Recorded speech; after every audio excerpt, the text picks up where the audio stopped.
In our modern culture, we are more connected and yet more disconnected than we've ever been in human history. Think about it. With cell phones, the internet, Facebook, transportation, we're able to connect with people all over the world. For most of us, we have hundreds, some even thousands of Facebook friends. We have more relationships than we've ever had in our life and than we've ever had in human history, and yet we're more isolated than we've ever been. And as a result of this, I think it causes problems to crop up in our family relationships. Now, granted, there have always been family problems, and there have always been problems with relationships in families. Why?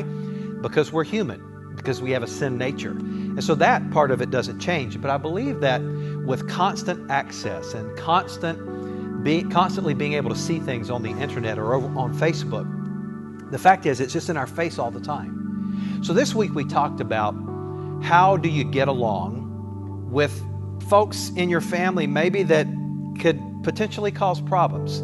How do you deal with in-laws? How do you deal with exes? How do you deal with blended families? We often find that a lot of stress and a lot of strain and a lot of pressure comes into our relationships because of blended families or because of a problem with a sibling that we have. And it's just constantly in our face. Well, this week we studied about the life of Jacob. Jacob was a very interesting character. Very important person in the Bible. He was the grandson of Abraham, and he was a patriarch in Israel. And the Bible has a lot to say about him. But you know what? He had a lot of family problems. He had a lot of strained relationships, particularly early on in his life. So this week we talked about some things that he did. Let me just remind you of the three things that we talked about. Then I want to read a passage of Scripture that I think will be helpful as we talk through this, of how you continue to live in relationship with others, especially those that are close to you, like in-laws or exes or blended families. Well, the first thing we talked about that Jacob did was he made peace. Whenever possible, we need to make peace. Then we talked about how that he surrendered to God. You know, until you surrender yourself to God, you can't really surrender your problems to God. You see, a lot of times we want to give God our problems, but we don't want to give God ourselves. And then, of course, we saw that the most important thing that he did was forgive. And so if you're having problems with exes, in-laws, blended families, siblings, or even some other relationship, then you need to follow what Jacob did in the Bible. The Apostle Paul wrote a passage of Scripture for us in his letter to the Ephesians. It's found in Ephesians chapter 4. And I think I'm going to read this because it's a very important passage and I think helps deal with this. Listen to what it says. Let no corrupting talk come out of your mouths, but only such as is good for building up, as fits the occasion, that it may give grace to those who hear. And do not grieve the Spirit of God, by whom you were sealed for the day of redemption.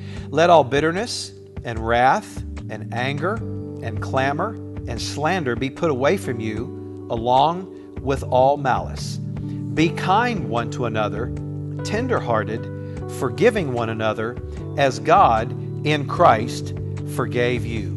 Well, it's important to note that Paul taught us there that our language, our words are very important. He said, let no corrupt talk come out of your mouth. He wasn't talking about using curse words. He was talking about the kind of language that tears down. Angry, sarcastic, mean language that tears the other person down. He said, don't let that come out of your mouth. Why? Well, not only does it not build that person up, but it grieves the Holy Spirit of God. Have you ever thought about it this way?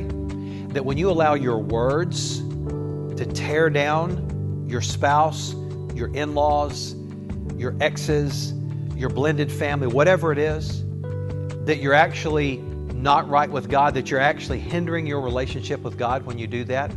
That's what Paul wrote. He said, don't do that because it will hinder and grieve the Spirit of God.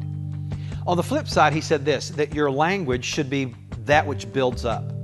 Well, as we looked at the life of Jacob, how that he learned to make peace and he surrendered this to God and he learned to forgive, that is a very important part of learning how to get along with people in our life. It's a very important part of reconciling, if you will, those relationships in your life. So I hope you'll learn from what Paul wrote that we can change the culture and change our relationship. And I think the most important thing that he said was at the very end. He said, be kind. If you'll simply learn to be kind, not sarcastic, not throwing words around that are hurtful or angry or sarcastic, but if you'll simply be kind and learn to forgive, then he says you'll remember that you do this not because your ex deserves it, not because your in-laws deserve it, not because anyone else that has hurt you deserves it, but because this is exactly what Jesus Christ did for you. Well, I hope in your small group you'll talk about this and what it means and how this could be fleshed out in your own relationships in life.